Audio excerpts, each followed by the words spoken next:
Pronto, iniciamos aqui a gravação da nossa aula de hidráulica. De verdade, ontem deveríamos tê-la da forma síncrona e hoje assíncrona, mas infelizmente não foi possível, então a gente inverte aqui, como eu falei, procuramos fazer isso, mas com certa flexibilidade, porque as situações não estão das melhores, inclusive eu também não estou bem de saúde, infelizmente. Mas assim é a vida. Mas eu quero propor aqui para vocês, que vocês deem uma olhada nessa figura, nessa foto inicial aí, de um rotor de uma bomba centrífuga. E você consegue ver aqui as aletas do rotor de ferro fundido, que você consegue ver aqui onde acopla o eixo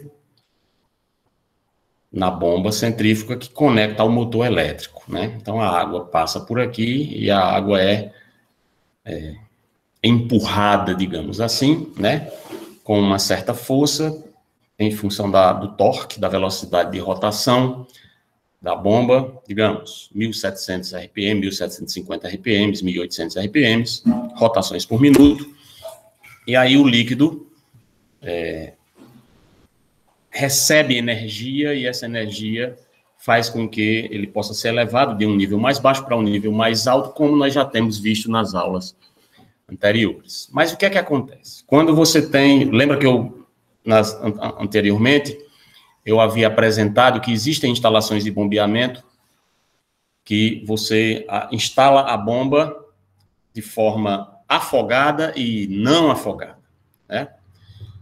Quando você instala a bomba na forma afogada, significa que o rotor, a bomba, a instalação, conjunto elevatório, encontra-se, vamos tomar como referência o eixo da bomba, encontra-se abaixo do nível da água do poço de sucção.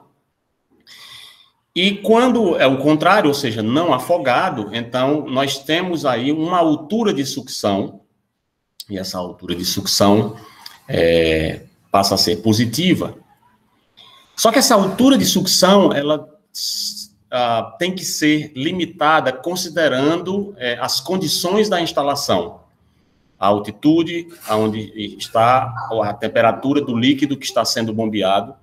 Por quê?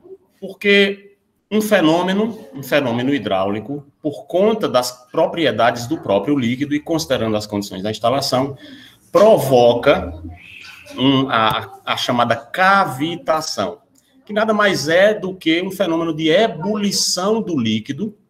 É uma ebulição do líquido a uma temperatura inferior à temperatura de ebulição da água, que normalmente fica ali em torno dos 100 graus. Né? Então, o que é que acontece? Um líquido com uma temperatura bem menor do que 100 graus, dependendo dessas condições da instalação, pode ebulir.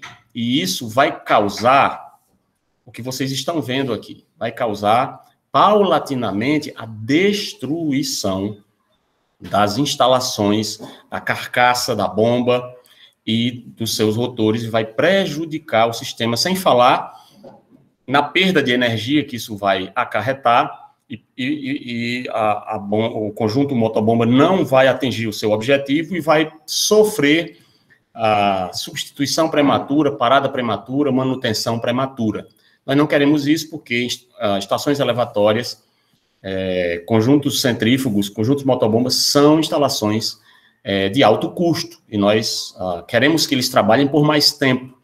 Portanto, nós, como projetistas, devemos conhecer esse fenômeno e saber como evitá-lo. E é isso que eu gostaria de apresentar para vocês aqui nessa aula de hoje, certo?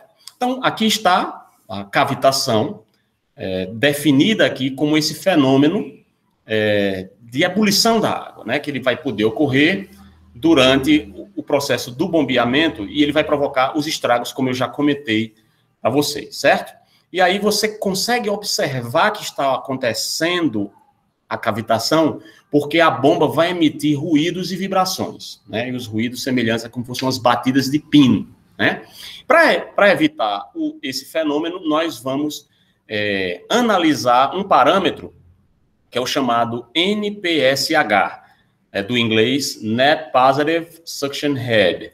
Então, você vai ter uma carga de energia líquida, uma carga, vamos dizer, um saldo ou carga positiva de capacidade de força de sucção, e você vai confrontar o NPSH, que é requerido pela instalação na forma como está ali no local onde você está projetando, e o NPSH disponível para aquelas condições de instalação. Então, você vai ter o NPSH, que é requerido pela bomba que você seleciona, isso certamente é um dado do fabricante, e o NPSH disponível, que é uma informação que você, em função das condições de instalação, estima através de um cálculo, né? Então, tratando dos dois NPSH, esse NPSH aqui, de modo genérico, refere-se a essa carga, energia, né, que sobra ou que é líquida, né, e que está disponível naquela instalação de bombeamento que você está projetando.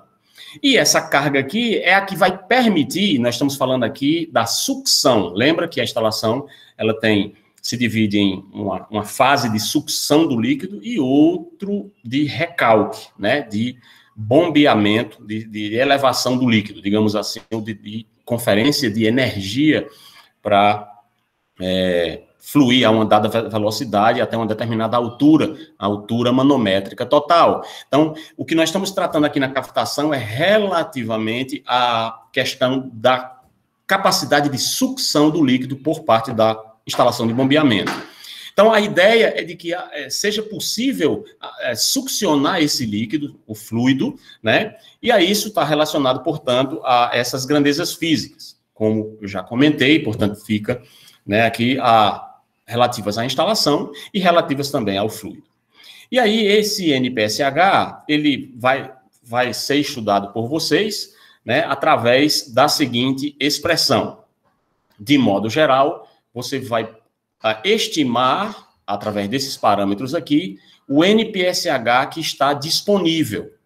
Então, esse NPSH que está disponível vai ser igual à altura da pressão atmosférica local, isso todo livro de hidráulica que você for consultar, inclusive eu recomendei lá no nosso Google Sala de Aula, que na BVU existem pelo menos uns 3 ou 4 livros e manuais de hidráulica diferentes, que você tem acesso e pode consultar, já que nós estamos com dificuldade de biblioteca, e a biblioteca virtual tem lá material da editora Blücher, né? Edgar Blücher, tem da Pearson, né? E eu acho que tem também o manual de hidráulica, isso é consolidado, né? Todo estudante praticamente de engenharia civil e ambiental e sanitária no país estuda por Azevedo Neto, né? Eu estudei no manual de hidráulica do Azevedo Neto, está disponível lá na instalação. Só que quando eu estudei era no manual de hidráulica antigo, né? Que é volume 1 e 2. Hoje é só um manual único, consolidado, publicado ali pelo Sutia, né? Que é o pupilo lá que levou adiante o trabalho de Azevedo Neto, que virou praticamente uma grife da hidráulica nacional, né? O livro é publicado com o nome José Martiniano Azevedo Neto, mas esse cara já faleceu faz tempo, né? E então hoje ele é publicado em memória por conta da fama que ele adquiriu e a expertise dele nessa área como projetista e professor e pesquisador nacional. Mas, então, vocês podem dar uma fuçada lá, tá bom? Nesses livros de hidráulica. Mas, voltando aqui, desculpem, qualquer livro vai ter essa tabela, né? Eu estou colocando essa tabela 3, apresentando ela aqui. É a tabela da pressão atmosférica, que varia ali, né, em função da altitude. Então, no nível do mar, 0 metros, você tem aqui 10,33 metros coluna d'água, ou 1.013 milibares, etc., né? Você tem... à medida que você vai subindo na atmosfera, né, aqui você já tem 300 metros, a 1.000 pés, 2.000 pés, assim vai, você vai perdendo pressão atmosférica, vai diminuindo a pressão atmosférica, né, tem menos coluna de ar acima, né. Então, neste caso aqui, a altura, né, de atmosfera diz respeito à altura da pressão atmosférica no local da instalação de bombeamento. Aí, esse valor aqui, você vai retirar uma série de parâmetros aqui.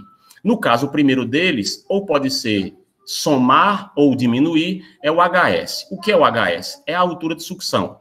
Gente, mas aí eu somo ou diminuo? Bom, quando você tiver a instalação daquela situação, quando a bomba é afogada, e aí como é mesmo que eu já esqueci, quando a bomba é afogada, como é que é uma bomba afogada? Quem lembra aí? Me ajuda aí, que eu já esqueci, como é? Como é que uma bomba é afogada? Alguém pode me acudir?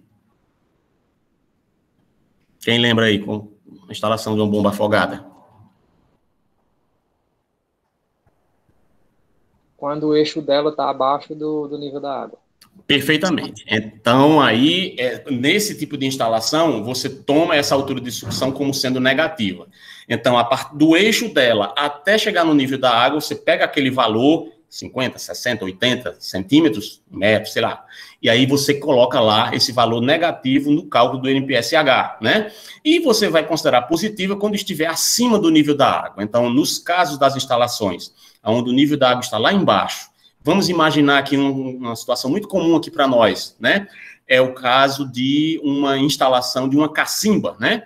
Você tem aqui uma bomba que está mais elevada e você tem uma cacimba com uma determinada profundidade, e aí a canalização desce para chegar até o nível estático da água, né? Um pouco mais baixo, né? Até o nível dinâmico. Mas aí a bomba está em cima, o conjunto motobomba centrífugo de eixo horizontal, e aí a canalização de sucção, ela desce até o fundo daquele poço, né? Que nós chamamos aqui no Nordeste de cacimba, né? Então aí você tem o valor de HS como sendo positivo, porque você tem uma altura de sucção, tem uma distância de sucção do eixo da bomba até chegar no nível da água, né? A bomba está acima. Aí você ainda desconta um valor aqui chamado de HV, e esse valor é a pressão de vapor do líquido em função da temperatura, aquilo que eu havia comentado, mostra aqui na tabela 4, que é aquele fenômeno, né? Que, aqui colocando a pressão, o peso específico do líquido, que varia também com a temperatura, mas também a pressão de vapor. Observe que quanto mais a temperatura do líquido, quanto mais alta ela for, né? Aí você vai ter pressões de vapores maiores. Observe que na pressão, para a pressão atmosférica no nível do mar, a água ebule lá, ela tem ela ferve, ela tem a ebulição a 100 graus, né? No caso aqui, 10,33 metros coluna d'água, você tem no nível médio do mar, a temperatura de 100 graus. Observe que à medida que a pressão de vapor à medida que a pressão de vapor vai caindo, né? Vai caindo, você vai tendo a temperaturas menores que a água vai ebulir, ou seja, nessas condições aqui, né, o peso específico a 9,683 kN por metro cúbico e a pressão de vapor de 1,26 metros, vai me dar aqui uma temperatura de 50 graus. Que temperatura é essa? Quando a água chegar nessas condições aqui de pressão atmosférica, aqui nessas condições de pressão de vapor, quando ela chegar a 50 graus, ela vai ferver, certo? E ela não vai estar a 100 graus, e mesmo assim ela vai ferver. Muito bem. Então aí você vai fazer o descontar dessa pressão do vapor em função da temperatura, e você vai a isto adicionar a perda de carga total considerada na linha de sucção.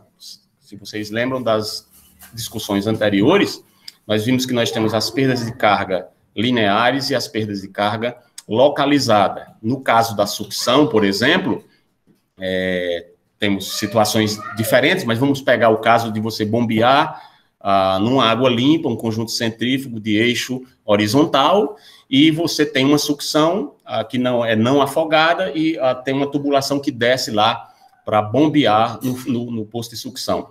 Então, enterrando no líquido lá, você tem a canalização de sucção, e na ponta da canalização de sucção, você vai ter a primeira peça, que é o crivo, né, para evitar que materiais grosseiros penetrem e causem dano ao rotor da bomba na sucção, né? Então, você tem o crivo, e ali, juntamente com o crivo, é instalado a chamada válvula de pé. Lembra disso? Essa válvula de pé, o objetivo é impedir que o líquido retorne e prejudique o escorvamento da bomba. Lembra disso? Então, eu já tenho peças especiais instaladas no barrilete de sucção, na canalização, que vão, eventualmente, dificultar a passagem do líquido, causando perda de carga. Agora, a tubulação, fora isso, você lembra até, curiosamente, né, que o simples fato do líquido estar no reservatório e adentrar na canalização, só isso por si só, a entrada causa perda de carga. E aí você vai ter, a partir daí, uma tubulação conectada a um joelho ou uma curva de 90 graus, e essa curva de 90 graus, essa mudança brusca de direção, também causa perda de carga. Então, você deve elencar, levar em consideração todas as perdas de carga na linha de sucção, e, portanto, você vai considerar essas perdas, tanto as localizadas, como aquelas relativas à extensão linear da canalização, e vai somar esse valor colocando aqui nessa equação. E isto vai lhe dar o chamado NPSH disponível. Pronto. Então, aí você já tem o que você, na situação que você está projetando o seu sistema, o seu conjunto elevatório, a sua estação elevatória, naquelas circunstâncias in loco, né, na obra lá onde você vai estar implantando o seu projeto, ali você tem as condições de NPSH que estão disponíveis para o seu sistema. E agora, a sua função é, com base na seleção da bomba, com base na disponibilidade dos catálogos de fabricante que você quer escolher para poder colocar no seu sistema, no seu projeto e fazê-lo especificado para a construção, pronto, ali naquelas condições você vai avaliar o NPSH requerido. Requerido por quem? Requerido pela bomba. A bomba precisa ter aquele NPSH para ela conseguir dispor de energia suficiente para promover a sucção. Muito bem, confronta os dois. É aí que você vai fazer o seu trabalho. Então, o NPSH requerido é a carga energética líquida requerida pela bomba. Só um minutinho.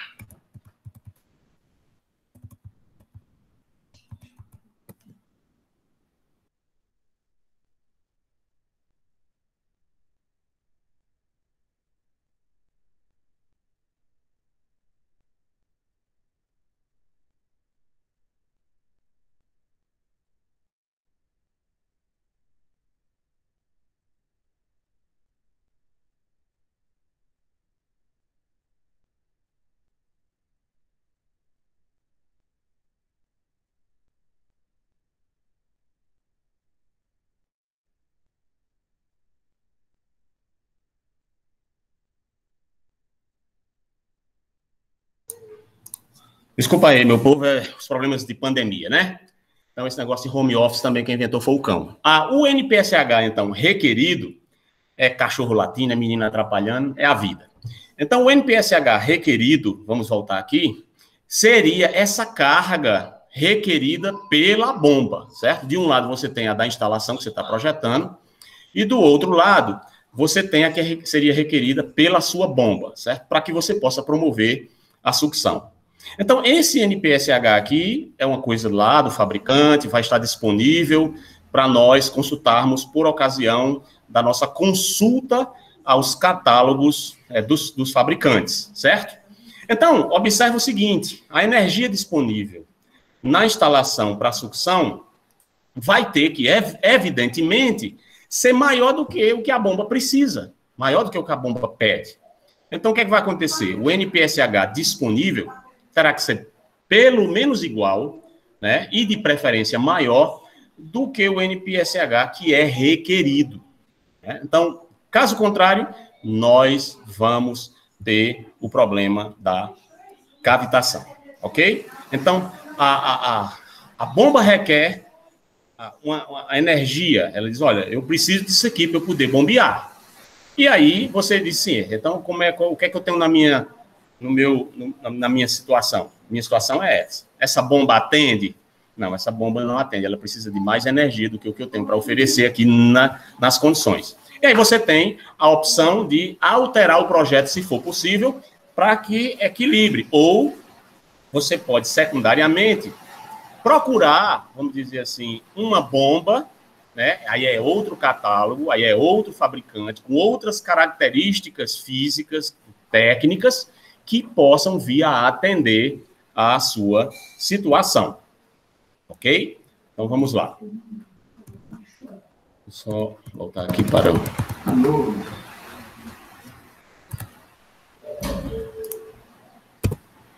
Muito bem, então aqui as tabelas eu já apresentei para vocês, tanto a de pressão atmosférica, né, que varia com altitude, como também da de temperatura e pressão de vapor.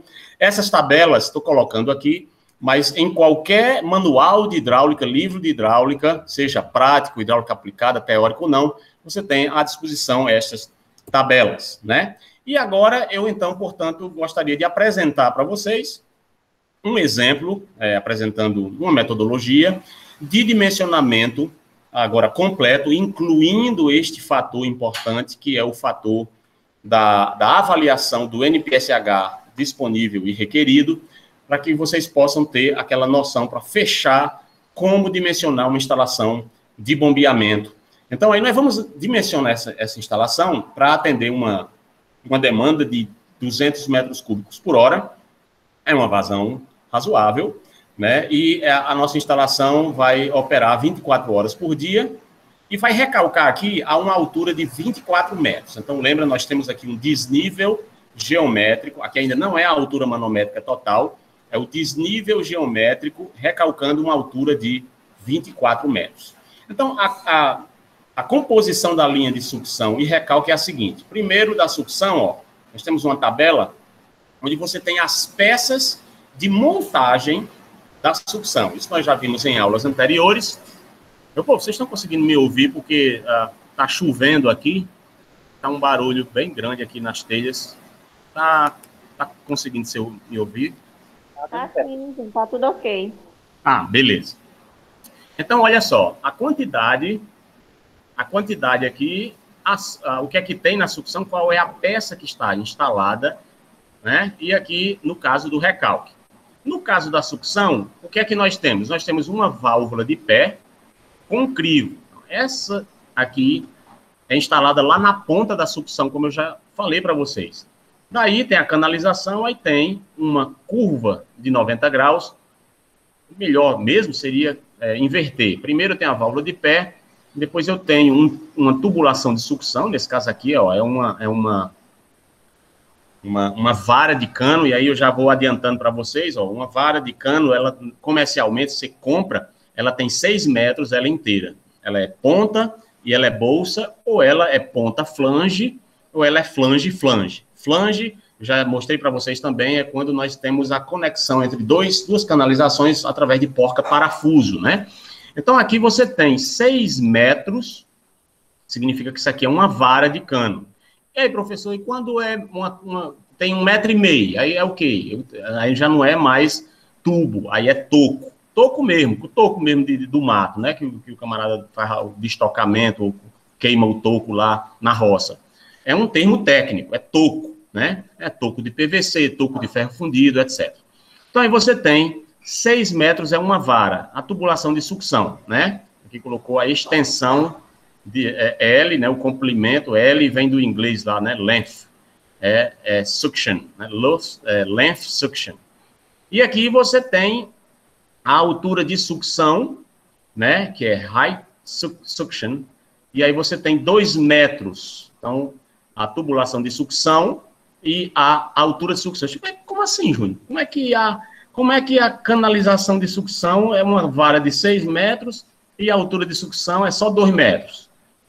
Se você der uma olhada aqui, digamos que o poço fosse assim, né? E aqui eu tenho a sucção, então eu ia ter aqui a válvula de pé com crivo, aí nesse sentido aqui, ó, eu iria ter 2 metros, aí tem a curva, nesse caso aqui, e depois, para chegar lá até a bomba, eu ainda tenho mais uma certa distância.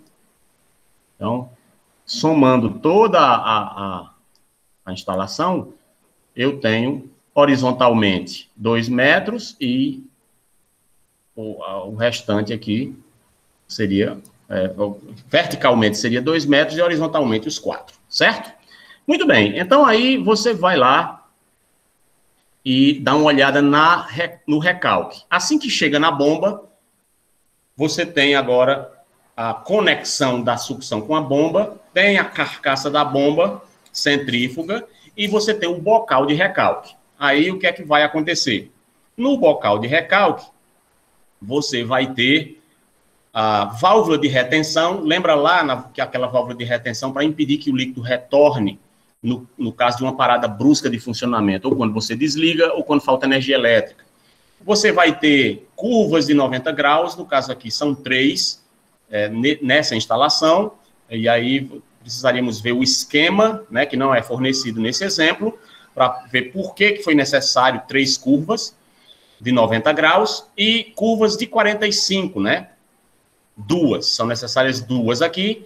Aí eu tenho um registro de gaveta, que é aquele registro que eu também já expliquei para vocês, que é a válvula que tem uma comporta interna que você gira, pode girar um volante ou pode ter um acoplamento com uma chave em diamante, né? Que é o chamado cabeçote. Então eu tenho um registro de gaveta com cabeçote, registro de gaveta com volante. E aí você tem o registro de gaveta, vai ser preciso e vai ter no recalque uma saída da canalização. Por que aqui é colocada essa saída? É claro que a água vai sair da canalização. E por que é colocada aqui? Para que o projetista lembre que na saída da canalização há uma perda de carga, né? Então eu tenho aqui 1000 metros, que é a extensão, ou seja, eu tenho 1 quilômetro de extensão desse recalque, do ponto onde está sendo bombeado até o reservatório que vai receber essa água aqui. E aí eu tenho a altura do recalque, ou seja, desde o ponto onde eu estou captando a água, né, desde o ponto onde eu estou captando a água cá embaixo, percorrendo esse terreno todinho, 1 quilômetro de extensão, aqui a instalação está bombeando, e está mandando isso aqui através de uma adutora que vai por debaixo do chão, até chegar lá em cima tem um reservatório, pronto. Aí, para essa água chegar em cima desse reservatório, quando você faz o desnível aqui, você tem uma altura de recalque total de 24 metros, o desnível geométrico de recalque. E aí, uma vez conhecendo esses valores, a gente já vai para o dimensionamento da linha, certo? Então, eu vou apresentar aqui esse critério. Dependendo se você for em outro livro, você vai dizer, olha, mas tem outro lá, o Azevedo Neto apresenta outro lá do diâmetro, da perda de carga pelo diâmetro equivalente. Um outro lá, um pouco até mais simplificado também, pode ser. Mas se eu for lá no Luvolari, tem um lá que ele mistura Azevedo Neto e ele faz um cálculo lá para encontrar a curva do sistema, né? Bom, aí de repente, para diferentes autores que você vai encontrar métodos utilizando fórmulas diferentes, etc. Eu quero apresentar um para vocês, porque como são inúmeros métodos, então vou apresentar pelo menos um aqui, que atende à necessidade que você precisa dimensionar uma instalação de bombeamento, e é um método simples que você pode utilizar, certo? Então, o dimensionamento da linha, vamos utilizar aqui esse método, que é pelo critério da escolha do diâmetro da tubulação, a partir do uso de uma velocidade econômica. Essa velocidade econômica, normalmente, se situa aí entre 0,5 e 2,5. Nós devemos evitar, inclusive, em bombeamento, velocidades superiores a 2,5 metros por segundo. Guarda isso no coração. Não decore não, mas é bom você lembrar, ficar ali, rapaz, passou 2,5. Não é muito recomendado não, certo? Então, aí, você mantém esse limite, e assim você consegue atender, né, aos critérios de perda de carga. Você deve lembrar que quanto maior for a velocidade, nós vamos ter maiores perdas de carga, etc. Então, essa velocidade econômica aqui, nós vamos empregá-la e vamos atender, tá bom? E aí a maioria dos autores fica por aqui. Para determinar, então, esse diâmetro, a partir do critério, nós vamos considerar aquela velha e amiga fórmula lá, que é a equação da continuidade. Você deve lembrar, né, Q igual a SV, ou no caso aqui o S seria a seção transversal da parede do tubo, ou A, aqui neste caso aqui é representado por A, que seria a área da seção transversal. Então, a velocidade, medida em metros por segundo, vai ser a razão entre a vazão, neste caso aqui, só atenção às unidades, tá bom? Em metro cúbico por segundo, e a área em metro quadrado. E aí, nós pegamos aqui a área da seção transversal circular, é πd ao quadrado sobre 4, ok? Então, temos essas duas equações só para a gente lembrar delas. E a gente faz a substituição da velocidade, aqui no caso, por um valor entre esses aqui. Eu acho que nem eu, nem tu, fica adequado um valor de 1,5, né? Como é o caso desse exemplo. Então, nós vamos simplesmente isolar matematicamente essa expressão, função do diâmetro. Lembra a expressão aqui? Expressão 9, ela é função, para você ter a área aqui, o diâmetro está aqui, certo? Então, a gente já encontra o diâmetro com os parâmetros que nós temos disponíveis, né? Então, a partir desse valor calculado aqui, nós vamos empregar o diâmetro comercial que for imediatamente acima, você calcula um diâmetro quebrado, certo? Quando você emprega fórmulas desse tipo, com π, com valores em metro cúbico por segundo, 0,03746248, que deu lá na calculadora, que você joga, dá um diâmetro de 217,8 milímetros. Isso não existe, né?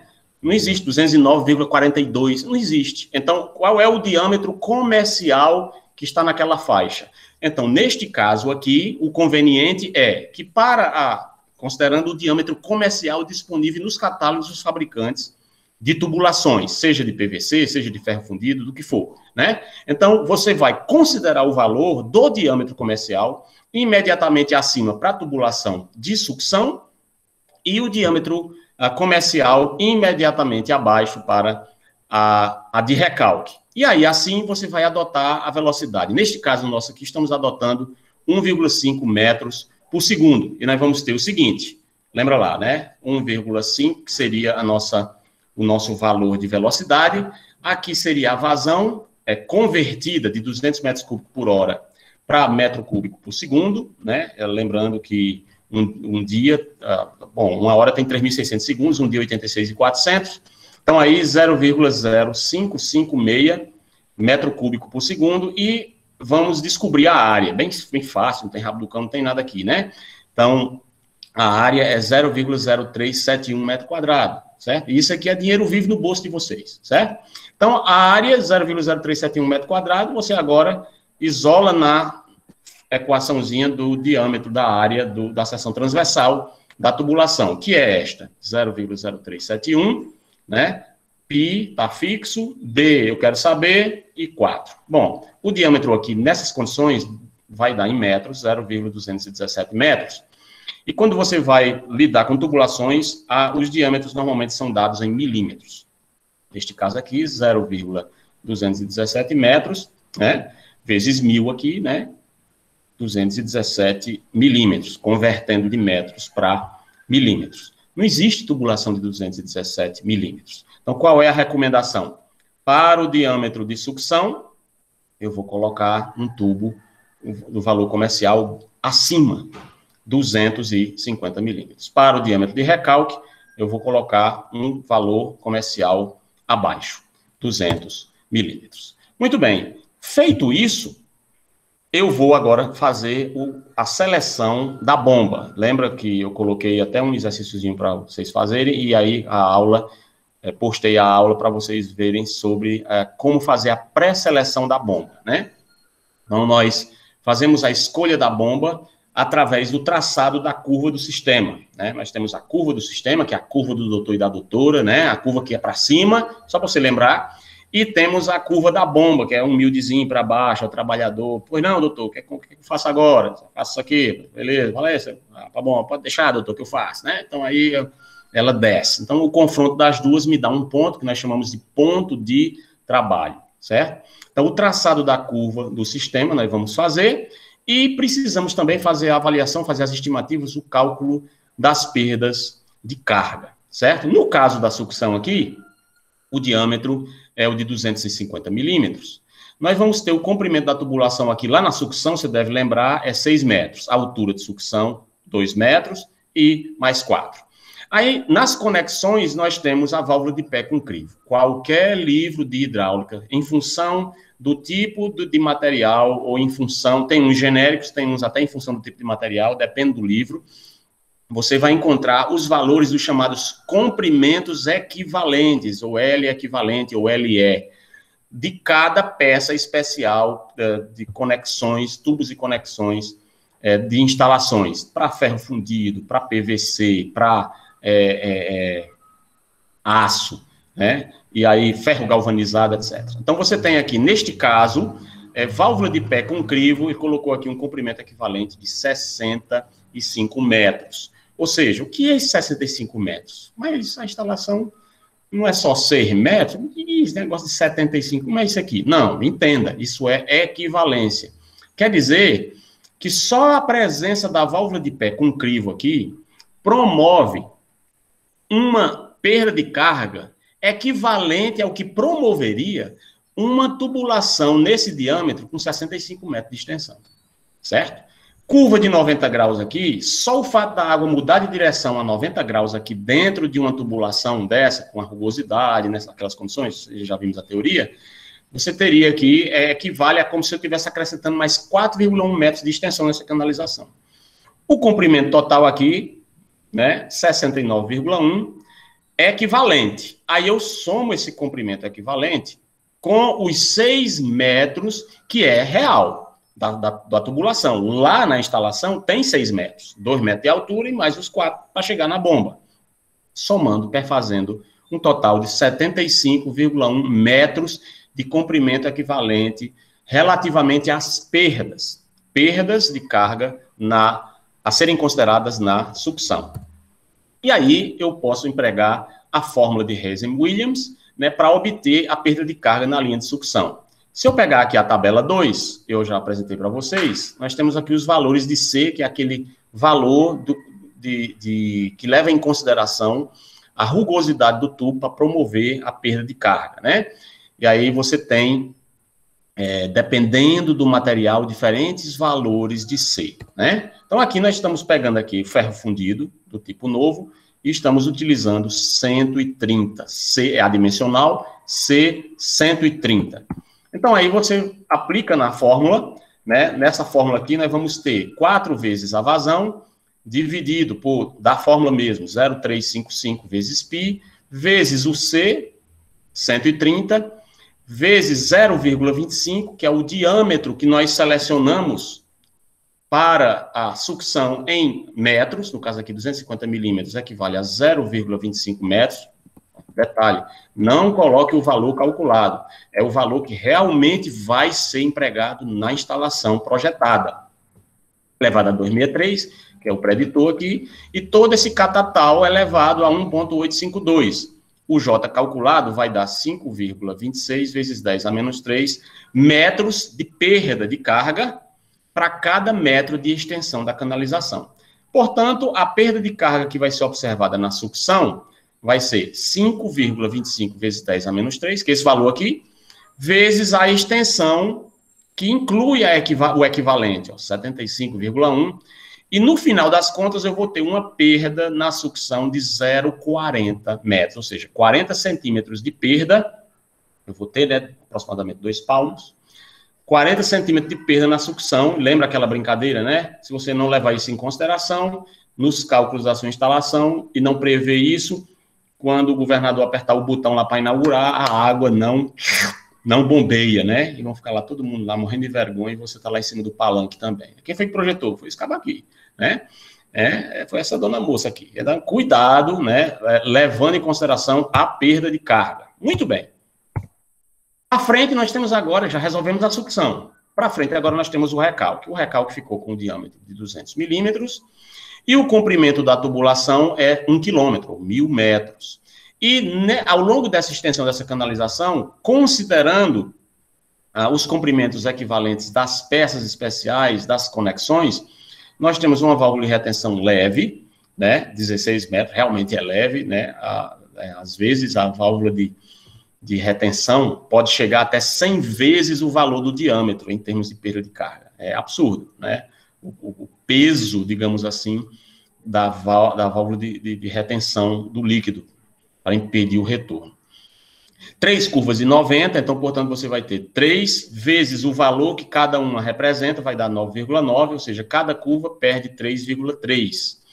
Duas curvas de 45, cada curva perde 1,5 metro, então dá 3 metros de perda pela presença das curvas. O registro de gaveta perde 1,4 metros. Só o fato da canalização chegar e sair e encontrar o meio lá no reservatório, se perde 6 metros. Não é pouco a perda na saída. Com comprimento total equivalente, no recalque, de 36 metros. Ou seja, tudo isso aqui é como se o recalque tivesse 36 metros a mais de canalização em sua extensão. Isso é equivalente. Eu somo ao comprimento real, que é o caminhamento do emissário ou da adutora de água bruta ou tratada, saindo lá da bomba até chegar no reservatório, dando um comprimento total equivalente de 1.036,3. R$ mais 36,3, ok? Calculo a mesma coisa agora para o recalque. Hazen-Williams de novo, o J é a perda de carga, chamamos perda de carga unitária, vocês devem lembrar. Temos 4 vezes o valor da vazão que está sendo recalcada, dividido por 0,355, π, 130, agora o diâmetro é 200 milímetros, ou seja, 0,20 metros, elevado a 263, e todo esse catatal aqui elevado a 1,852. Deu uma perda de carga unitária bem razoável, né? 0,016 metros de perda de carga ao longo da canalização, para cada metro dela. Lembre-se que essa canalização tem 1.036,3 metros de comprimento equivalente. Então, vamos aplicar a perda recalque na canalização, vai ser 0,016 metros por metro, vezes 1.036,3 metros, e eu vou ter a perda no recalque. Pronto. Então, eu vou ter que levar em consideração uma altura 16,1 metros maior do que o que ela realmente é, somente para vencer as perdas do recalque. E vou ter que levar em consideração, lembra lá, uma altura, né, de pelo menos 0,40 metros para resolver o problema na sucção.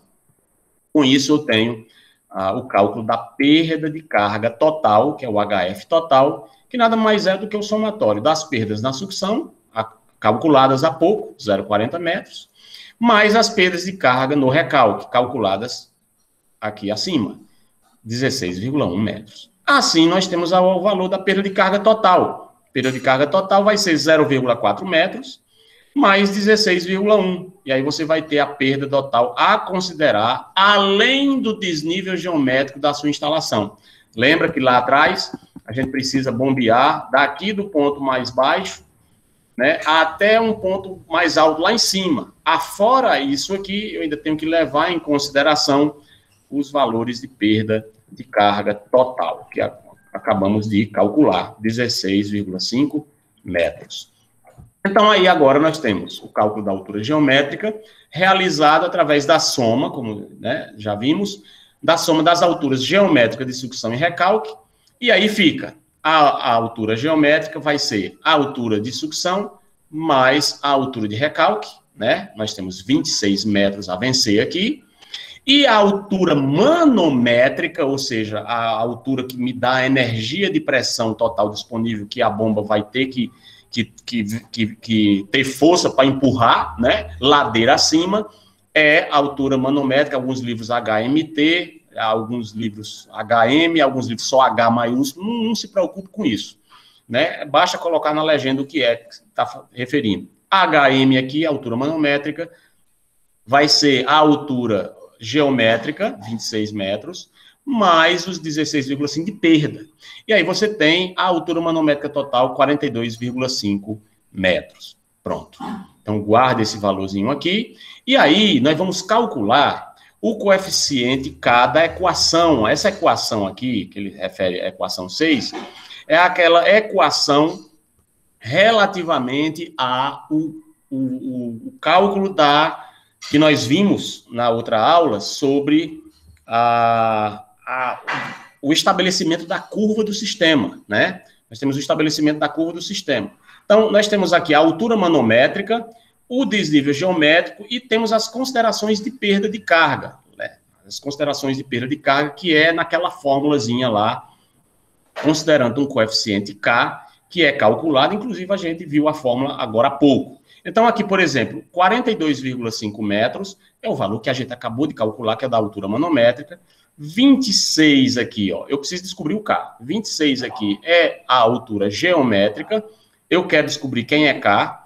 Nas condições da instalação de recalque num diâmetro de 200 milímetros, e isso é elevado a 1,852. O K aqui deu 9,04 vezes 10 a menos 4. Então, a minha equação do sistema vai ficar de que forma? A altura manométrica vai ser 26, que é o HG, né? Mais a perda de carga, né? Então, eu tenho aqui aquela fórmula, HM é o HG, mais K vezes Q elevado a N, né? Seria o formato aqui, né? Nós estamos nada mais, nada menos do que colocando o conceito. Ora, a minha altura manométrica tem que ser o desnível geométrico que eu tenho a vencer, mais as considerações de perda de carga da instalação, senão o líquido não chega lá. É o que nós estamos fazendo aqui nessa fórmula. E aí, essa fórmula aqui será a que nós utilizaremos para criar a curva do sistema a fim de estabelecer a seleção da bomba. Então, nós temos HM, 26, mais 9,04 vezes 10 a menos 4, vezes a vazão, no caso aqui em metro cúbico por hora, elevado a 1,852, sendo o HM que é o resultado em metros. Aí, com os dados que nós estamos obtendo, certo? Você tem HM e você tem a vazão, você utiliza um gráfico de pré-seleção. Na verdade, você monta um gráfico, você atribui valores 0, 10, 15, 20, você atribui valores à sua vazão, à sua altura manométrica, e aí você vai, você vai calculando, você atribui valores de vazão e você vai calculando os valores da altura manométrica em função dessa vazão. Então, você tem essa planilha, e com essa planilha você monta um gráfico e você vai ter a curva ascendente, que é a chamada curva do sistema, né? E aí nós utilizamos esse gráfico aqui para fazer a pré-seleção da bomba, certo? No caso aqui do livro, né? Eu tirei, né, do livro. Então, nós encontramos aqui, neste caso aqui, ele pegou aqui o catálogo da Mark Peerless para bombeamento de água limpa, né? E aí ele pegou a bomba RO. Lembra que no catálogo anterior eu mostrei ali um gráfico de pré-seleção com famílias de bombas com as especificações, aí tinha RO, RM, sei lá, e a nomenclatura que é do fabricante, certo? E aí você escolhe a que for mais adequada à situação criada. Então, o modelo escolhido aqui nesse exemplo do projeto é o RO16, com diâmetro do rotor de 310 e rotação de 1.750 RPM. Olha aqui, ó, o gráfico HM versus vazão da curva característica, você vai traçar essa curva, né, através dessa vazão. Então, você pega ali, coloca aqui, atribui valores à vazão, 0, 50, 100, 150, 200, 250, 300, etc. E aqui você, pelo modelo que você acabou de encontrar os valores, você, função da perda de carga, que você calculou aqui, você encontra as respectivas alturas manométricas, né?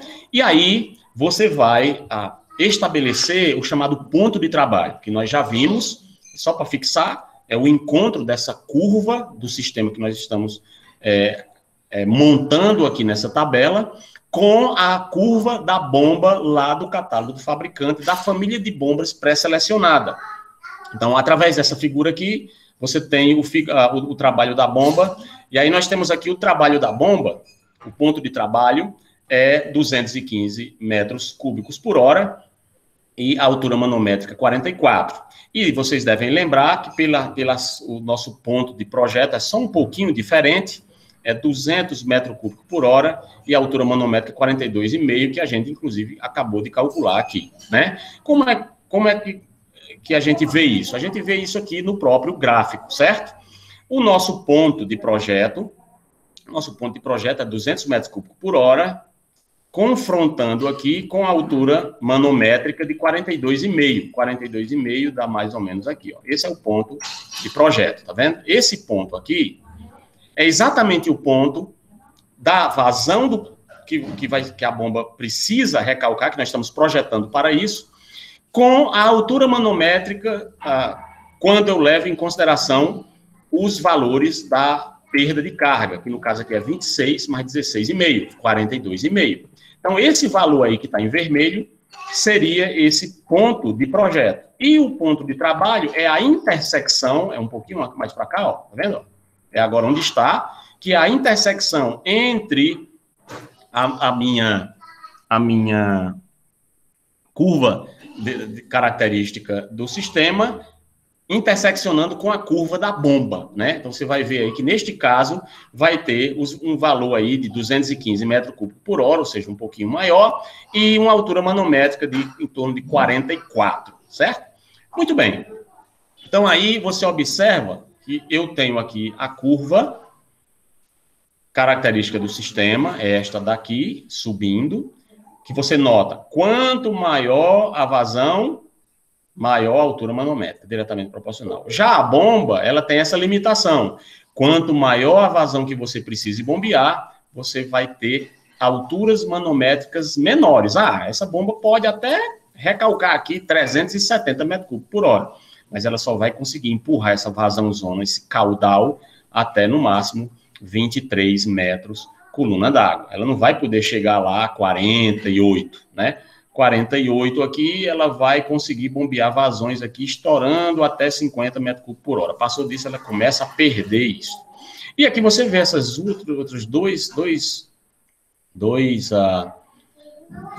essas outras duas linhas como sendo as curvas de rendimento dessa bomba. Tem a curva de rendimento para 75% de rendimento da bomba e a outra curva de rendimento aqui para 80% da bomba. Observe aqui que a nossa bomba, no ponto de trabalho aqui, vai situar-se aí a um rendimento, uma curva intermediária aqui, né? Seria várias curvas entre 75 e 80. Você teria uma curva aqui mais ou menos aqui em torno de 77%. Ok? 76, 77%. E aí, todo o catálogo do fabricante não só apresenta essas curvas aqui, e aí vocês vão ver que você vai ver mais de uma curva dessa daqui, né? Por quê? Porque cada curva de bomba também, para a mesma bomba, com rotores diferentes ou com rotações diferentes, você pode ter diferentes curvas da bomba. Mas a curva do seu sistema, que é calculada por você, é essa daqui. Essa aqui não tem no catálogo do fabricante. Essa é uma curva que você monta e você sobrepõe a sua curva à curva da bomba que você está selecionando, certo?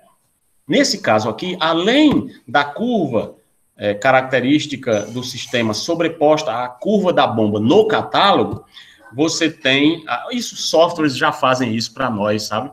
Alguns fabricantes disponibilizam softwares muito interessantes e eles já fazem a seleção, a pré-seleção e a seleção do conjunto elevatório para as características que você informa lá, certo? Só tem que tomar cuidado de que você informe as características certas, para que você não selecione o conjunto elevatório errado. Não, mas foi o software. Não, foi você é o engenheiro. Quem assinou o RT não foi o software, foi o engenheiro, certo? Então, se liga aí. Além daquela curva, colegas, nós temos essa curva aqui, que é a do NPSH confrontado, o NPSH requerido,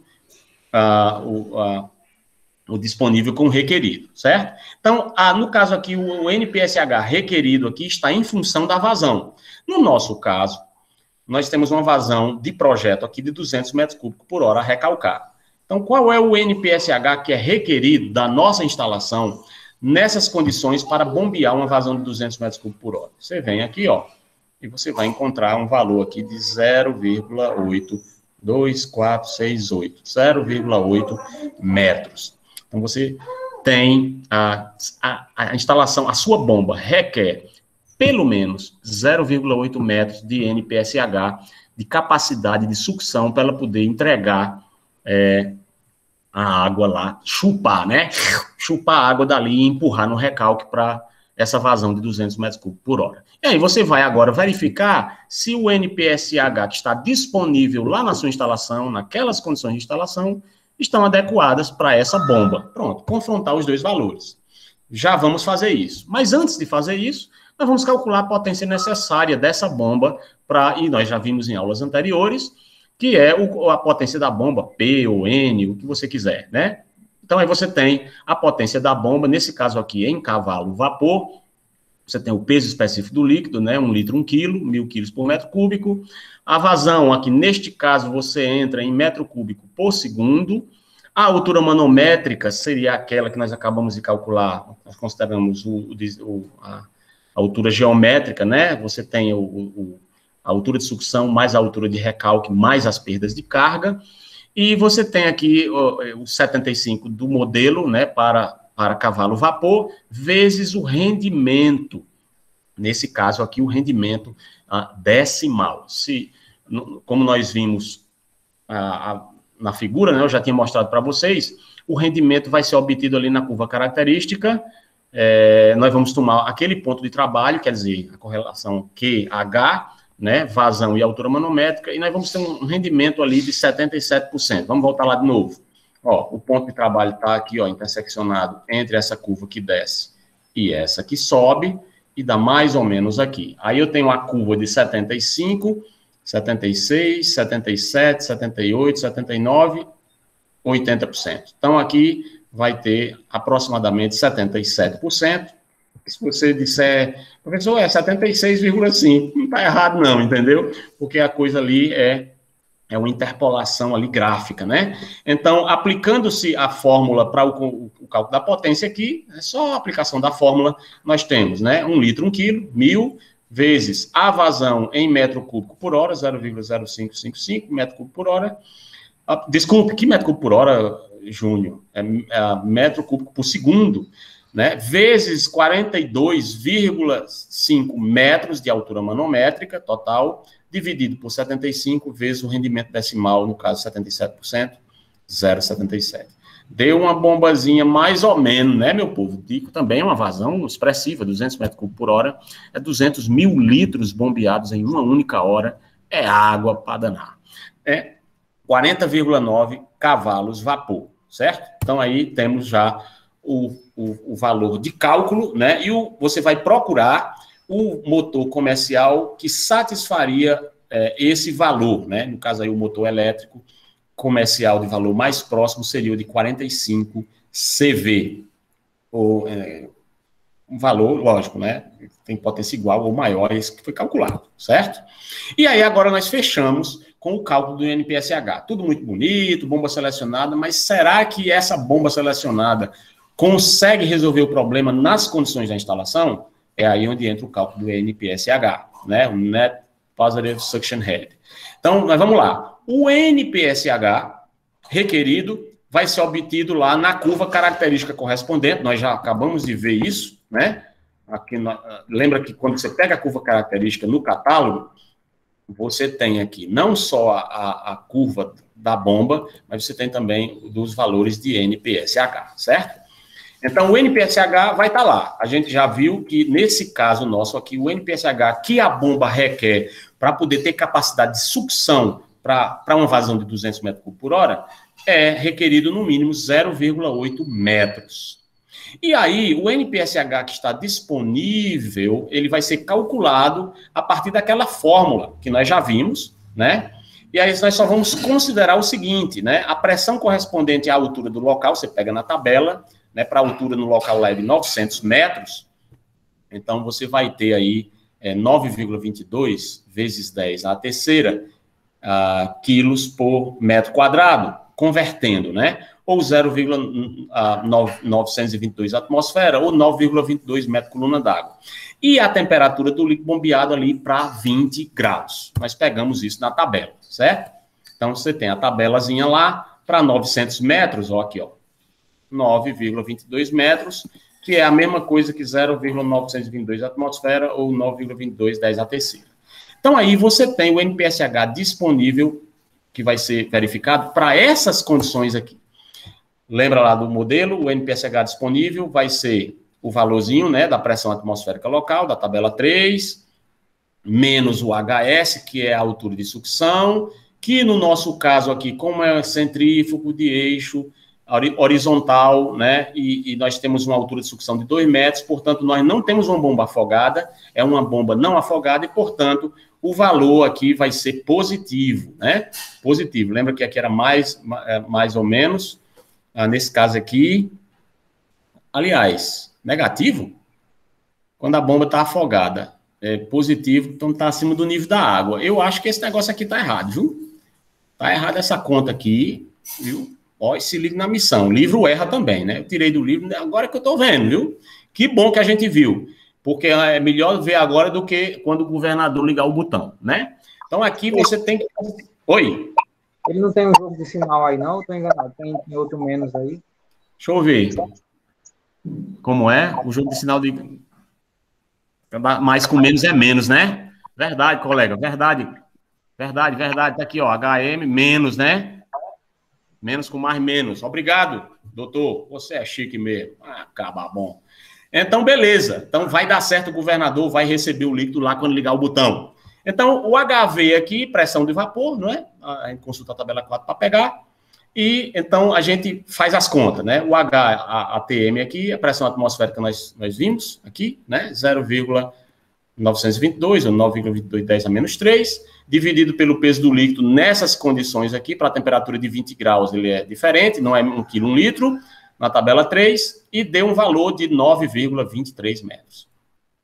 O valor aqui da perda de carga que vocês devem lembrar, lá na sucção, lá, a perda de carga na linha de sucção, quando a gente calculou os equivalentes todinho, deu 0,40 metros, né? 40 centímetros. Né? E a altura de sucção não é o comprimento total da sucção, lá era 6. É só no sentido de elevação, a altura, né? Que compõe o desnível geométrico, a altura geométrica, né? Da instalação de bombeamento. Então, o HS vai ser 2 metros.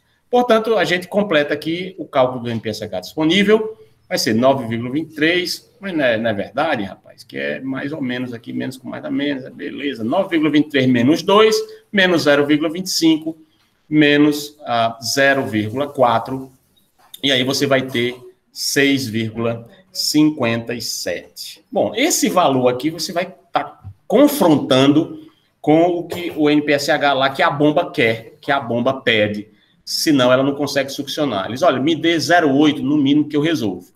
Eles, não, beleza, eu tenho disponível 6,57.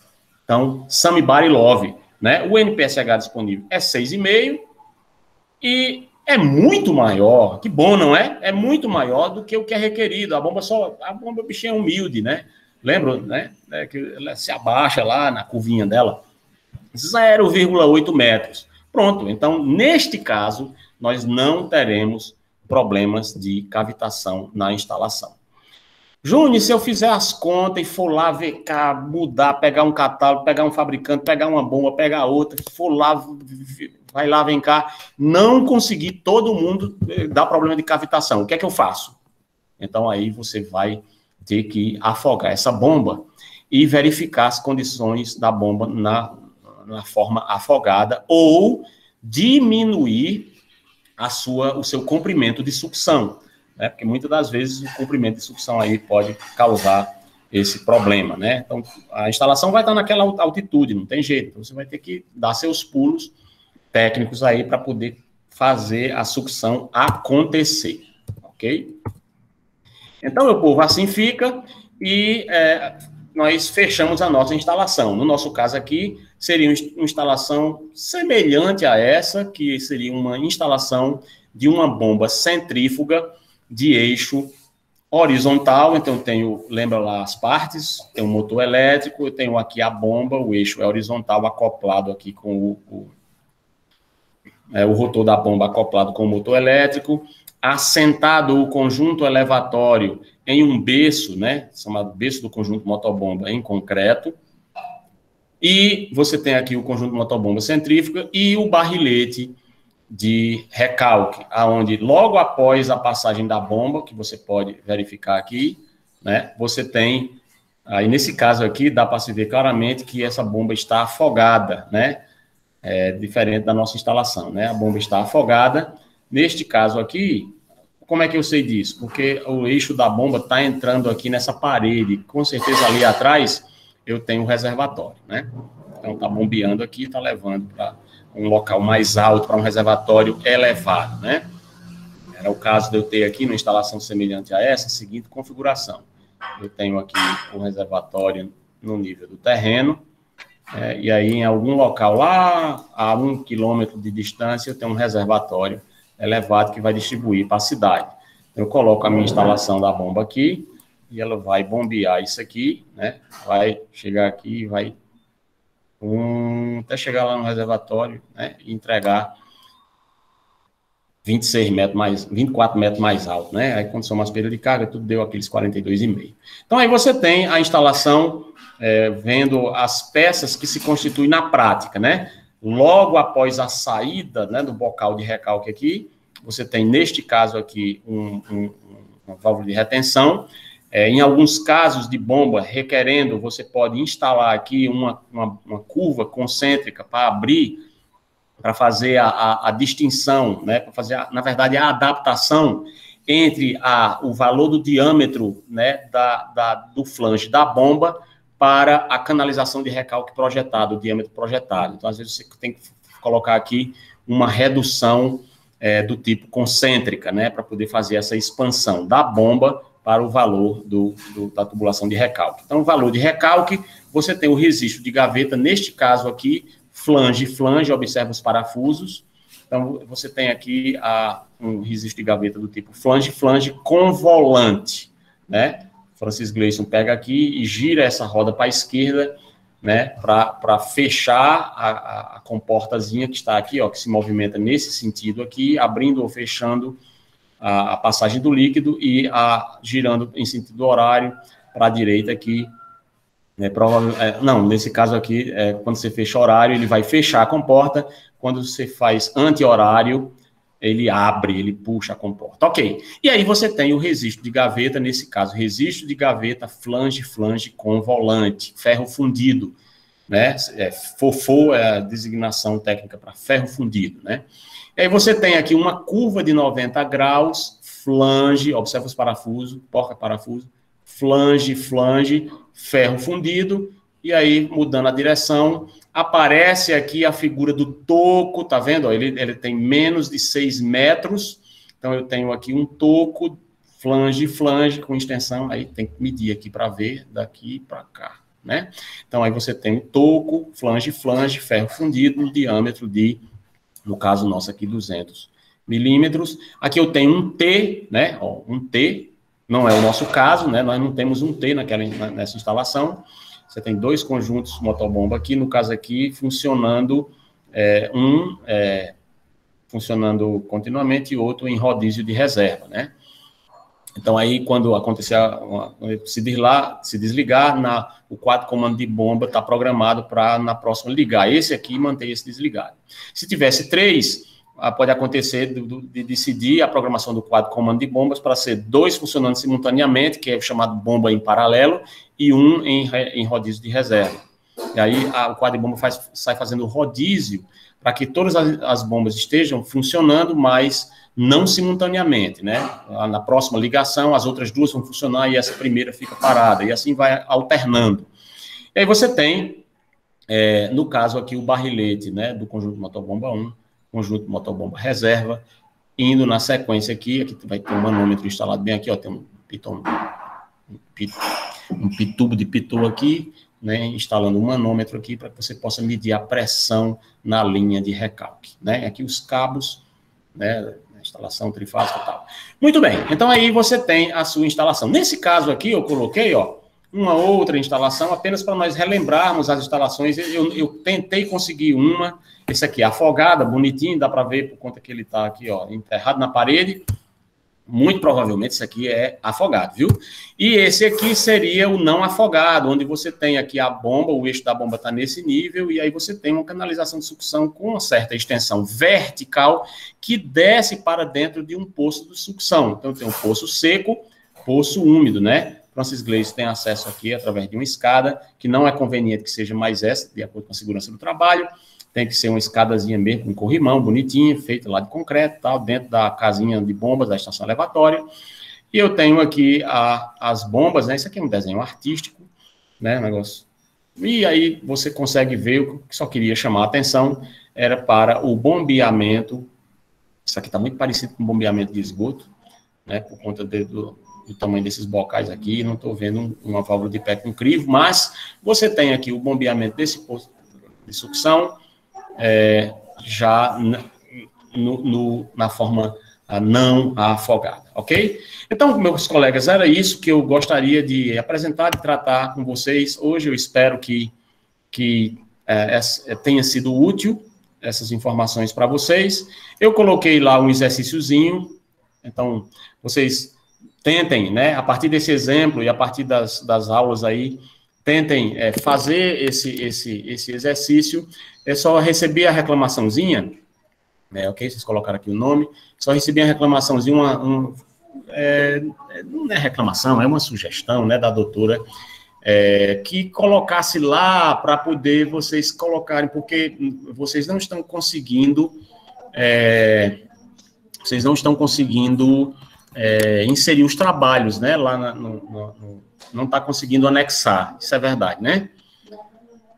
Então, aí eu vou ver o que está acontecendo, talvez eu deva criar um outro, né, lá onde vocês possam anexar, né, ter o poder aí, ter a prerrogativa de fazer a anexação dos trabalhos, dessas atividades, esses exercícios lá, ok? Então, tentem fazer esses cálculos e qualquer dúvida, qualquer coisa, eu estou à disposição, vocês podem entrar em contato comigo lá no PebZap, tem um PebZap de hidráulica, não tem?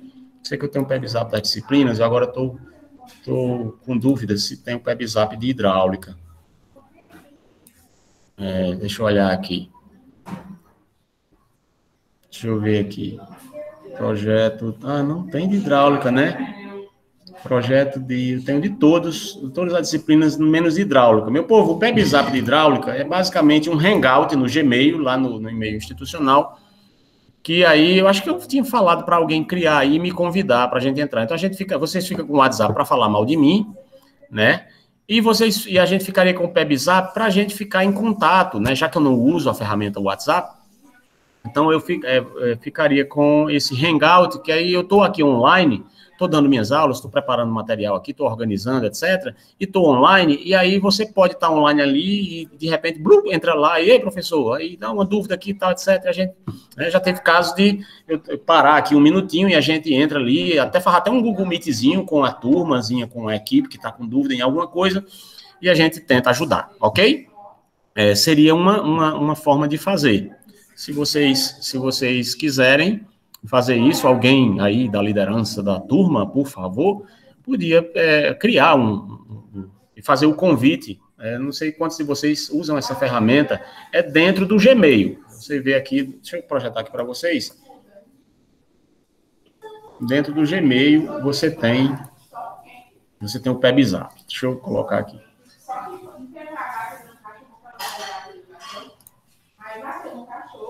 Ó. Tela PebZap.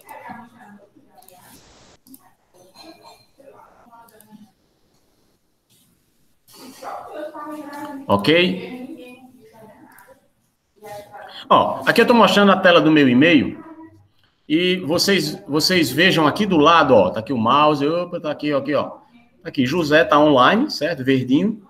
E aqui tem uns colegas aqui, tem um menino, tem um coordenador do curso, tem uma disciplina de reuso, tem a professora Ianice, tal, projeto, tal, e tem alguns aqui que... Aí eu vou adicionando o pessoal, a pessoa na dúvida, tal, não sei o quê, ou individualmente, ou coletivamente, fica legal na turma, né? Porque aqui, de repente, a dúvida de um é a dúvida de outro. Então, aqui você tem, aqui, ó, inclusive, eu mando, às vezes, o próprio Meet também, não só pelo Google Sala de Aula, mas também no PebZap, para o pessoal ficar por dentro.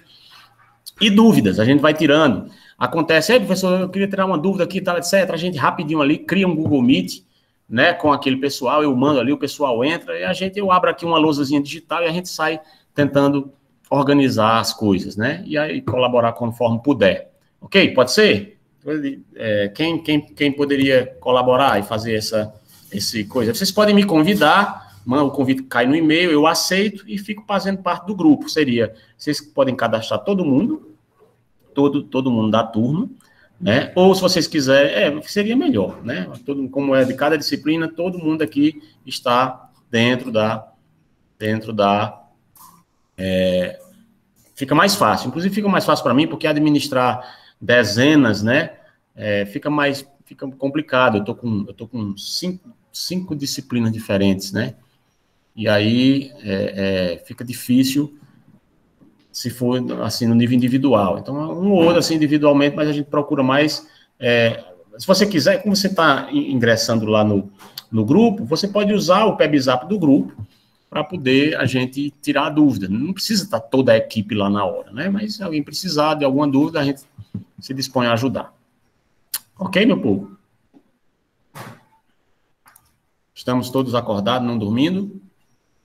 Ok, doutor. Ok? Então eu agradeço aí. Essas atividades é para entregar até quando? Quando é, dona moça? Essas atividades que o senhor vem passando. Pois vai é, entregar essas quando? atividades todas que eu tenho passado, a proposta é recebê-las até o final da etapa, né? O final da etapa já é próxima semana, né? Então, todas essas que vinham passando, eu vinha colocando, não vinha nem recebendo elas. Eu até disse, olha, pessoal, fica aí flexível para vocês, né? Não ficarem aí, tem que entregar na semana seguinte, muita coisa, etc. Porque algumas dessas atividades não dizem respeito àquela questão da presença, tudo, né? E outras, e na verdade outras mesmo, o objetivo é mais para vocês se meter com o negócio, para mexer, melar a mão e ver se dá certo, se não dá. Então, nesse caso aqui, seria o caso de fazer a atividade mesmo, aprendizado mesmo, né? E também tem que ter essa coisa aí da presença. Seria até o dia 14, porque a gente já fecha uma etapa e já tento colocar as notas aqui, para que a gente siga na N2, já pensando só na N2, certo? Então, seria até semana que vem. Ok? Quarta-feira, então. Quarta-feira. Quarta-feira, dia 14. Para não dizer, não sei o que, dá certo até o final da semana, tá bom? Vocês poderiam postar ali até na quinta-feira ou até na sexta-feira. Agora, passou da sexta-feira em diante, fica ruim, porque aí eu já preciso pegar esse material, computar esse material, porque lembra que tem alguns que eu estou pagando dinheiro, lembra lá? Tem uns que eu estou pagando dinheiro e não é pouco não, hein? Quem ganhou, quem fez vai ganhar dinheiro, né, Catiana? Eu já tenho aí 10 mil na conta. Olha aí, quem sabe, sabe, entendeu? Então vamos ganhar dinheiro, meu povo. Vamos simular agora, que é para quando a gente sair daqui saber como é que faz lá. Ok? Isso aí a gente já tinha estabelecido bem de antemão mesmo, né? Ok? Mais algum questionamento e tudo, a gente pode encerrar agora. Eu acho que eu não aguento mais falar, nem vocês aguentam mais me ouvir, né? Ok, até mais, professor. Ok, dona moça, pois eu agradeço aí a paciência, a atenção, espero que tenha colaborado, viu? Grande abraço. Vou fechar aqui a gravação. Ok, tchau, tchau.